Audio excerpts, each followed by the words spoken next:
것이 주님의 뜻인지 알고 싶다라는 그런 질문과 함께 듣는 것이죠.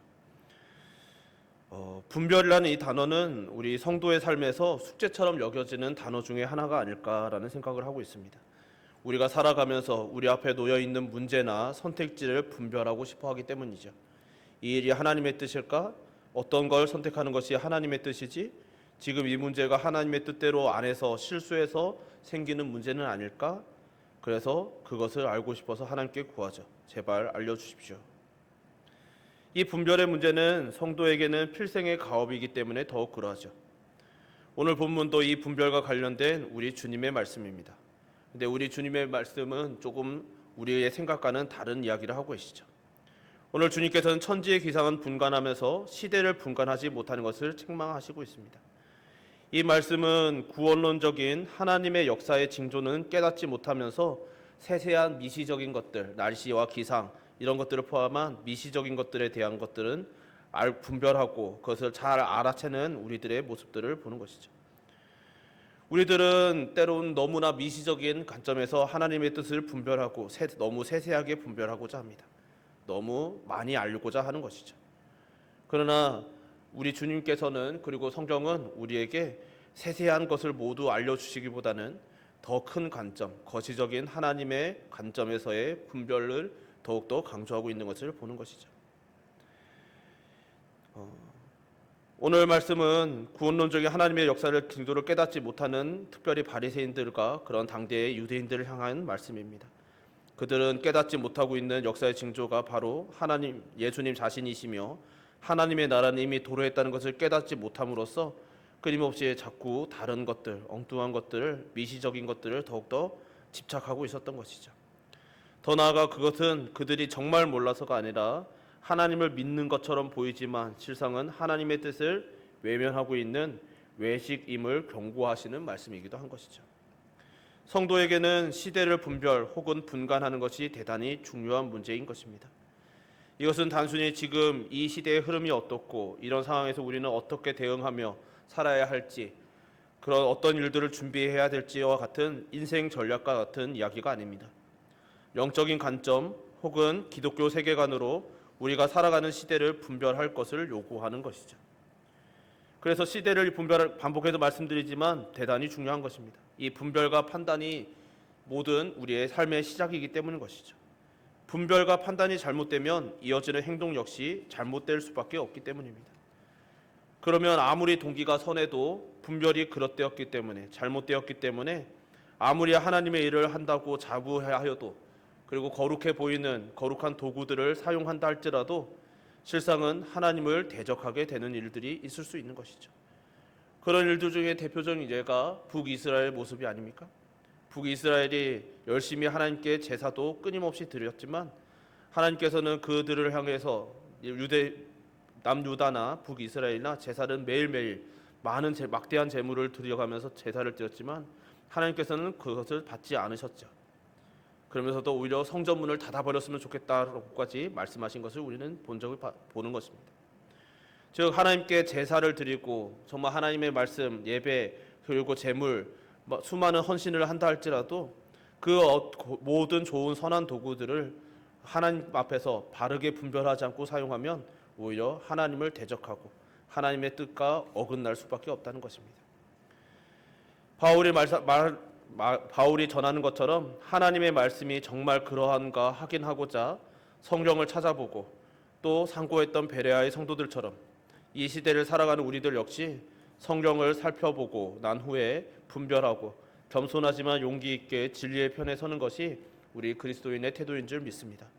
그러면 오늘날 이 시대는 영적으로 어떤 상황일까요? 요한계시록 13장을 보면 용과 두 짐승이 등장합니다. 오늘 본문은 아니었지만 이 13장에 보면 두 짐승이, 한 짐승은 바다에서 올라오고 다른 한 짐승은 땅에서 올라온 짐승입니다. 이 바다에서 올라온 짐승은 용에게 권세를 받았고 또 땅에서 올라온 짐승은 이적을 행하며 첫 번째 짐승을 경배하게 한다라고 요한계시록 13장은 기록하죠. 이 두 짐승과 용에 대해서 마운스라는 신학자는 정치적인 세계에 들어와서 우리의 경배의 방향을 보이지 않는 하나님으로부터 보이는 권세로 바꾸고 우리를 속여서 자기 만족이라는 가시적인 결과를 가져다주는 종교나 신념을 믿도록 하는 것이라고 주석합니다. 그러면서 이 첫 번째 짐승은 국가 권력이고 두 번째 짐승은 거짓 선지자, 즉 거짓 종교인들을 말한다라고 주석한 것이죠. 즉 계시록 13장은 국가 권력과 종교인이 결탁하여서 교회와 성도를 미혹하는 일에 대한 이야기입니다. 실제로 역사 속에 이런 일들이 무수히 있었죠. 여로보암은 자신의 입지를 위해 이단을 만들어내어 여호와 신앙을 왜곡시키며 정치와 종교를 통합시켰고 이후 북이스라엘의 배교의 역사를 열었음을 우리는 압니다. 계시록이 쓰여진 요한의 시대에 로마는 황제 숭배 정책을 펼치고 있었습니다. 이로 인해 교회와 성도들이 극심한 박해를 받았고 배교자들이 많이 나왔죠. 심지어 교회의 지도자급의 사람들 중에서도 많은 배교자들이 등장하여서 세상을 혼미하게 하였습니다. 중세에도 정치 권력과 종교가 결합하여 엄청난 죄를 지었고 그 반동으로 종교 개혁이 일어났던 것을 우리는 압니다. 2차 대전 당시에 독일의 교회들은 나치와 결탁하여 히틀러를 마치 메시아라고 칭하며 적극적으로 지지하여 저지른 범죄의 역사도 있습니다. 우리나라에서도 일제강점기에 신사참배에 동참하며 일제의 전쟁 수행을 지원했던 수치스러운 역사도 있는 것이죠. 정치와 종교가 결합할 때마다 그 범위가 넓든 좁든 광기와 비극의 상황이 펼쳐졌던 것을 우리는 보고 있는 것이죠. 그리고 안타깝게도 많은 목사님들과 신학자들이 지금 이 시대가 이 전 세계적인 현상입니다. 이 시대가 정치와 종교가 결합하는 광기의 시대의 초입으로 보인다는 경고의 소리가 점점 커지고 있습니다. 실제로 트럼프 현상이 그러하고 전 세계적으로 일어나는 여러 팬덤 정치들이 그러합니다. 그런 팬덤 정치가 우리나라에도 이미 들어와 있죠. 갈수록 극단화되는 정치 성향들, 그리고 서로를 적대하는 이들을 향한 극단적인 발언들, 상대를 악마화하는 그런 모든 정치적인 움직임들이 모두 정치와 종교의 결합 혹은 정치의 종교화의 증거들이라는 것이죠. 그리고 이런 현상들이 일어나기 시작하면 결국 적그리스도가 일어나고 또 우리 주 예수 그리스도의 몸인 교회의 분열로 이어진다라는 것입니다. 과거 종교 개혁이 그러했고 나치 독일 때의 고백교회 운동으로 독일 교회가 분열했고 한국 교회 역시도 신사참배로 인하여 분열되고 말았던 역사들이 있는 것이죠. 저는 교회가 세상과 분리되고 멀어져야 한다고는 조금도 생각하지 않습니다. 관심도 갖고 위에 기도도 하며 때로는 투표와 여러 절차들을 활용하여 참여도 해야 한다고 생각합니다. 또한 교회가 나라와 민족을 위해 기도하는 것 또한 마땅히 해야 할 일이라고 믿습니다. 그러나 예배가, 기도회가, 더 나아가 교회가 정치화되는 것은 경계해야 하는 것이죠. 예배와 기도는 절대로 사람들에게 보이기 위한 것이 되어서는 안 됩니다. 예배와 기도는 오직 하나님께 올려드리며 하나님만을 향해야 하는 것이죠. 우리 주님께서는 오늘 본문을 포함하여 복음서 곳곳에서 외식을 경계하십니다. 이 외식이란 대체 무엇입니까? 행위 자체로는 틀리지 않은 행동들을 말합니다. 행위 자체는 틀리지 않았지만 예수님께서는 그들의 행동을 외식이라고 부르시며 독사의 자식이라고 부르면서까지 강경하게 책망하시며 경계하셨던 것이죠. 그 외식들은 이런 것들이었습니다. 11조, 기도, 금식, 구제와 같은 선한 것들이죠. 그들은 구별되기 위하여서 정말 이루 말할 수 없는 노력을 기울였습니다. 그들이 거룩하기 위해서, 구별을 위해서 하였던 노력은 그 누구도 부정할 수 없을 만큼 훌륭합니다. 인간으로서 이룰 수 있는 최대한의 구별함이 바로 바리새인들의 구별함이었을 것입니다. 그러나 우리 주님께서는 이를 책망하시는 것이죠. 외식이라고요. 그들의 구별됨은 하나님을 향한 것이 아니라 사람에게 보이기 위한 것이었다는 준엄한 심판의 말씀이기도 하였습니다. 그렇기에 우리는 성도로서 또 정치뿐만 아니라 우리의 모든 삶의 모든 영역에서 언행을 말씀에 비추어 상고하며 시대를 분별하고자 애써야 하는 것이죠. 도구가 좋다고 그 의도나 결과도 좋다는 보장은 어디에도 없는 것입니다. 그것은 성경과 교회의 역사가 증언하는 것이죠. 그렇다면 성도의 분별함은 대체 무엇입니까? 어떤 상황과 환경 속에서도 그리스도인은 어떻게 분별하며 살아야 할까요? 서두에도 말씀드렸듯이 우리의 분별의 시작은 우리의 관점을, 세계관을 제대로 아는 것에서 시작하는 것이죠. 그리고 이것은 우리의 정체성에 대한 이야기이기도 합니다. 우리는 어떤 존재인지를 날마다 되새겨야 하고 우리는 어떤 자세로 살아가야 하는지 말씀 앞에서 날마다 비추며 살아가야 하는 것이죠. 우리는 어떤 존재입니까? 하나님 아버지께서 하나님의 형상으로 창조하셨지만 타락하여 모든 선한 것을 잃어버렸던 존재들입니다. 그랬던 존재를 우리 주 예수 그리스도께서 사랑하심으로 부름을 받은 존재들인 것이죠. 너무나 쉽고 간단하지만 선뜻 대답하지 못하며 많은 이들이 여기서 시작하지 못하고 있습니다. 그래서 오늘날 많은 비극들이 일어나는 것이죠. 수많은 선한 도구들, 하나님께서 허락하신 경건의 도구들을 많이 가지고 있고 그것들을 많이 누릴 수 있는 시대이지만 그런 것들을 순서가 잘못된 채 사용함으로써 오히려 왜곡되고 잘못된 모습들로 나타나는 것을 보고 있는 것이죠. 하나님께서는 아브라함을 부르시면서 이런 말씀을 주셨습니다. 창세기 18장에 내가 그로 그 자식과 전속에게 명하여 여호와의 도를 지켜 의와 공도를 행하게 하려고 그를 택하였나니 이는 나 여호와가 아브라함에게 대하여 말한 일을 이루려 함이니라 라고 말씀하십니다. 이스라엘을 부르실 때는 또 이렇게 말씀하시죠. 너희가 내 말을 잘 듣고 내 언약을 지키면 너희는 모든 민족 중에서 내 소유가 되겠고 너희가 내게 대하여 제사장 나라가 되며 거룩한 백성이 되리라. 또 모세는 이스라엘에게 내가 나의 하나님 여호와께서 내게 명령하신 대로 규례와 법도를 너희에게 가르쳤나니 이는 너희가 들어가서 기업으로 얻을 땅에서 그대로 행하게 하려 함이라고 당부합니다.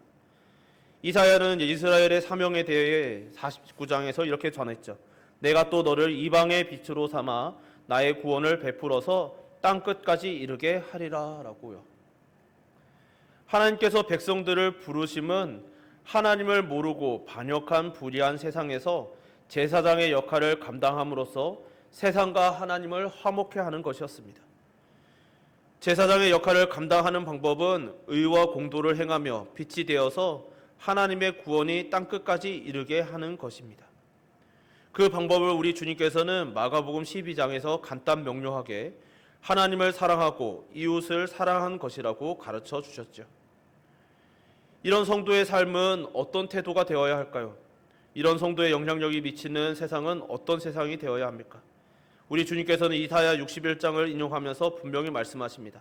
가난한 자에게 복음을 전하게 하시려고 내게 기름을 부으시고 나를 보내사 포로된 자에게 자유를 눈먼 자에게 다시 보게 함을 전파하며 눌린 자를 자유롭게 하고 주의 은혜의 해를 전파하게 하려 하심이라. 아멘. 억눌린 자, 자유가 없는 자에게 자유를, 아무것도 볼 수 없는 자들, 소망이 보이지 않던 자들에게는 다시 볼 수 있는 소망을 전함으로 죽어가는 자들을 살리며 증오와 좌절이 아닌 소망과 배려, 존중이 있는 세상이 되는 것이죠. 서로를 혐오하며 악마화하고 배제하려는 모습들은 점차 사라질 것입니다.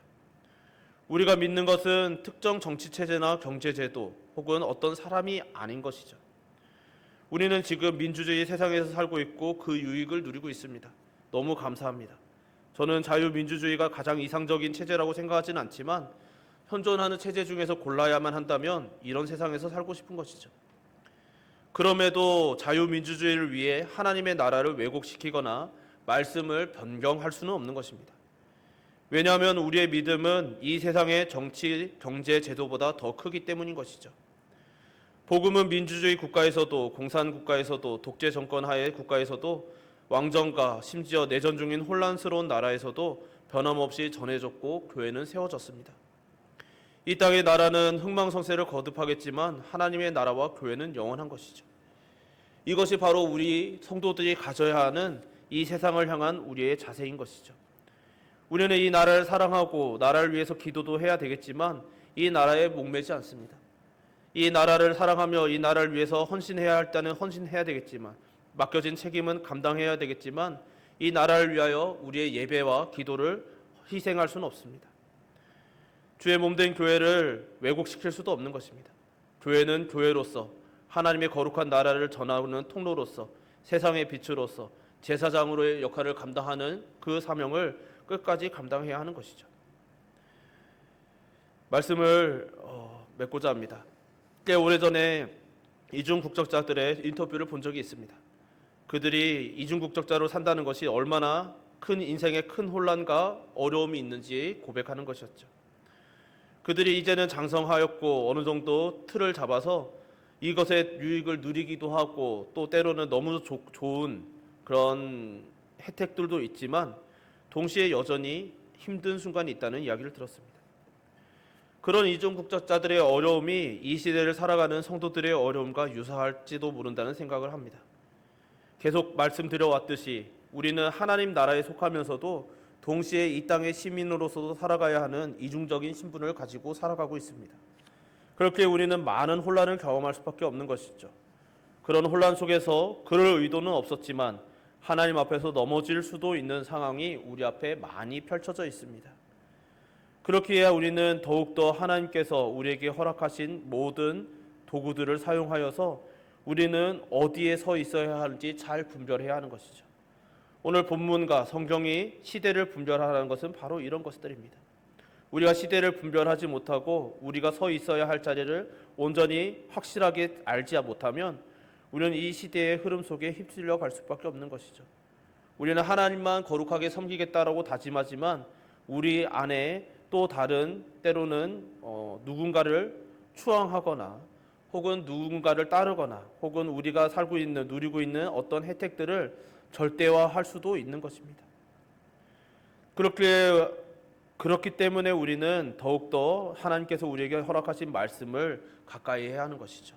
베레아 성도들이 그러하듯이 말씀을 듣고 그 말씀이 정말 그러한가 상고하여야 하고 우리에게 허락하신 성경과 우리에게 허락하신 교회와 우리에게 허락하신 모든 경건의 유익한 도구들을 통하여서 성령께서 우리를 어떻게 교훈하시며 이끄시는지 민감해야 하는 것이죠.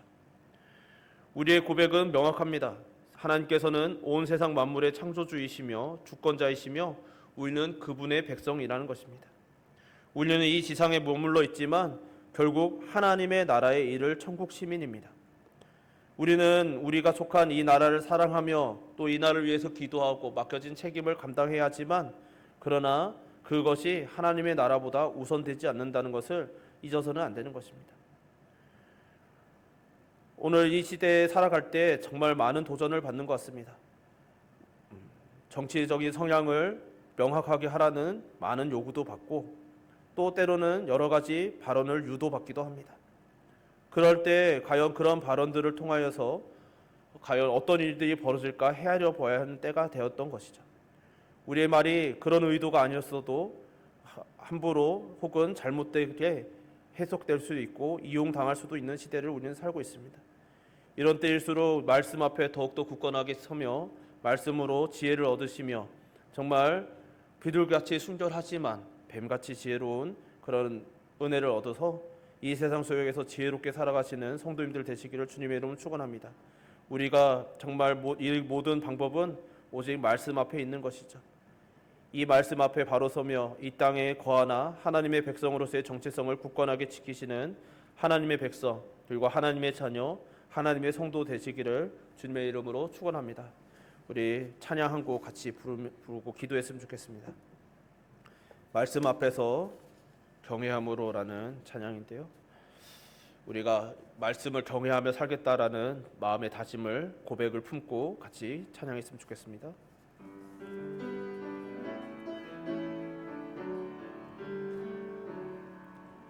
말씀 앞에서 경외함으로 주께 홀로 섭니다. 생명의 말씀 읽고 순종해 주를 예배합니다. 기록된 말씀 믿소서 진리로 우릴 거룩해 하며 거룩한 말씀 세세 영원히 복음이 되어 말씀하시네. 하나님 말씀에 두려워 떠는 자 그 말씀에 생명을 거는 자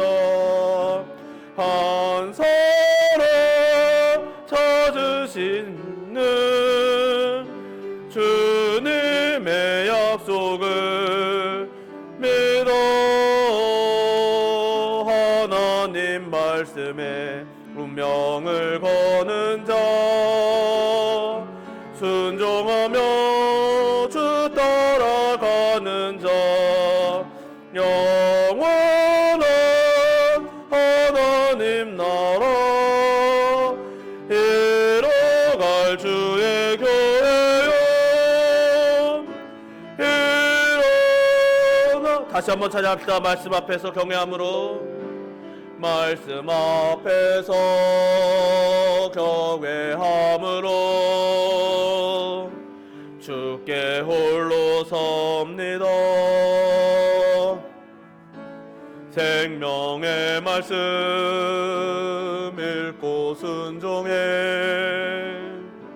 주를 예배합니다. 기록된 말씀 힘이 있어서 진리로 우리 거룩해 하며 거룩한 말씀 세세 영원히 복음이 되어 말씀하시네. 하나님 말씀에 두려워 떠는 자 그 말씀에 생명을 거는 자 한 사람 찾으시는 주님의 약속을 믿어 하나님 말씀에 운명을 거는 자 순종하며 주 따라가는 자 영원한 하나님 나라 이뤄갈 주의 교회여 일어나라. 우리 시간 함께 기도했으면 좋겠습니다. 두 가지 놓고 기도할 텐데요. 먼저 우리의 믿음을 위해서, 우리의 은총교회, 은총가족의 믿음을 위해서 함께 기도합시다. 하나님, 우리가 말씀 앞에 말씀을 신뢰하며 말씀만을 의지하며 나아가는 교회 되길 소망합니다. 이 자리에는 저와 여러분 우리 모두가, 우리 모든 은총의 가족들이 오직 하나님만을 신뢰하며 말씀에 우리의 생명을 걸고 우리의 인생을 걸고 정말 주님만을 순종하며 말씀만을 따라가겠노라고 고백하는 교회 되게 하시고, 그런 성도들의 모임이 되게 하시고, 그런 고백의 이 교회 안에 가득 채워지게 하여 달라고, 우리의 믿음을 위하여, 우리의 고백을 위하여, 말씀을 따라가는 우리의 삶을 위하여서 이 시간 먼저 함께 기도합시다. 주여, 살만군에 부수하신 하나님 아버지, 오늘 이 시간 주님 앞에 나아갑니다.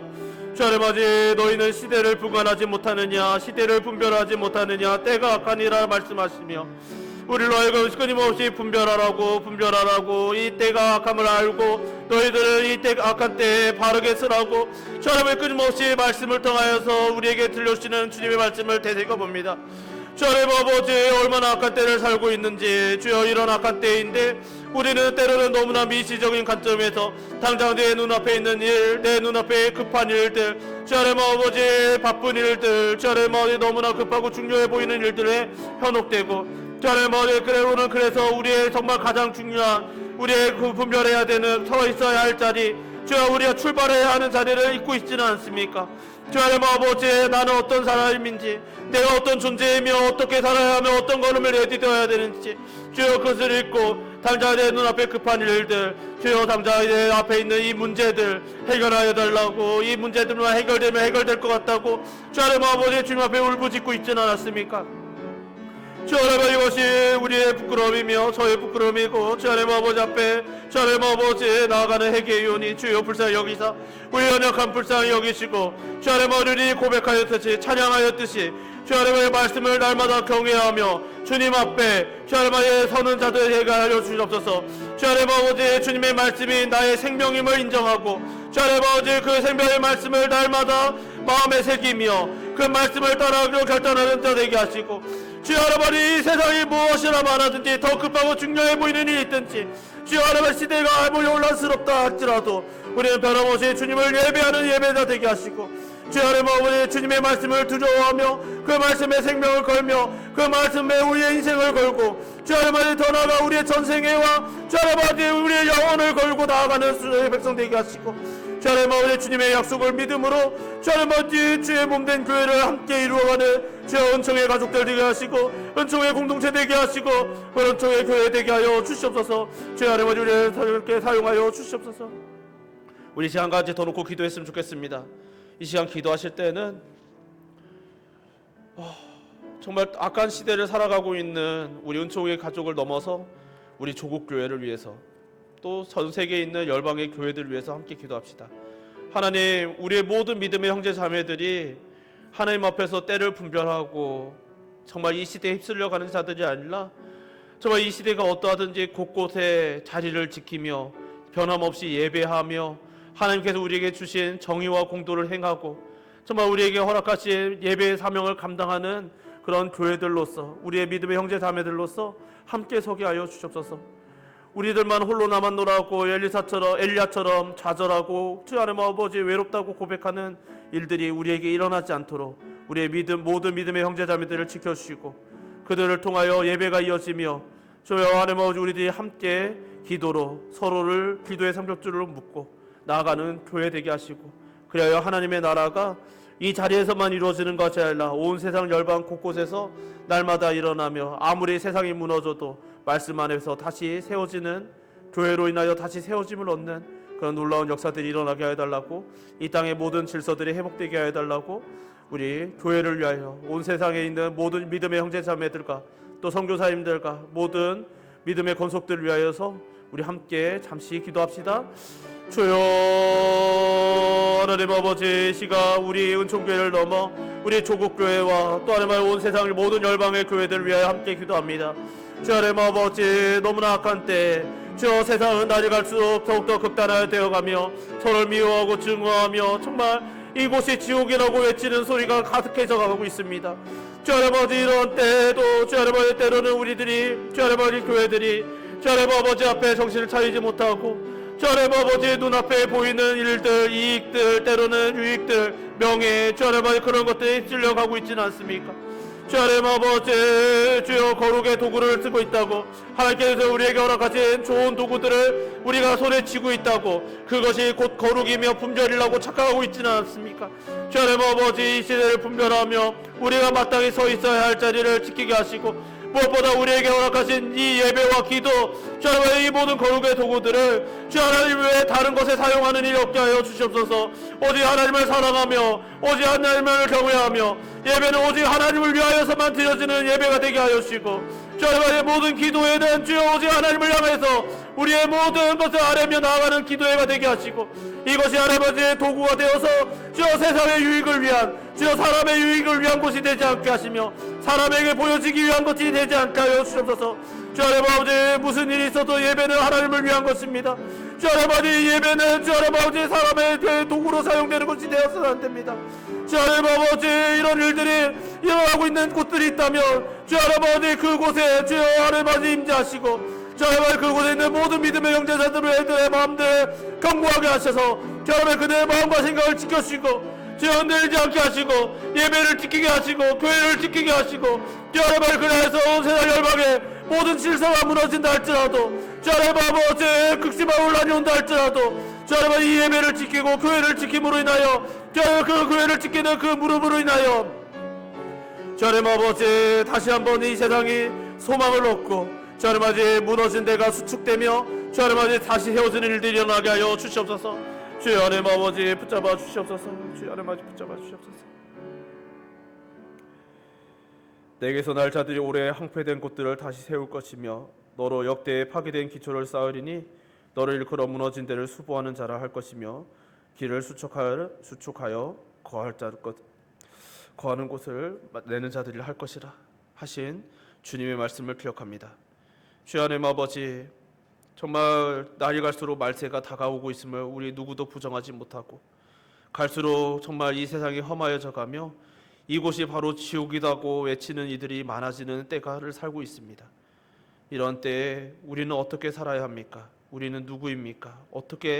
어떤 존재로서 이 세상을 살아가야 하는지 오늘 말씀을 통하여 다시 한번 되새기오니 주여 우리들이 이 시대의 흐름 속에 같이 휩쓸려가는 자들이 되지 않게 하여 주시고 우리 주 예수 그리스도께서 말씀하셨듯이 시대를 분간하고 분별하며 우리가 그 어디에 서 있어야 할지를 분명히 아는 하나님의 백성 되게 하여 주옵소서.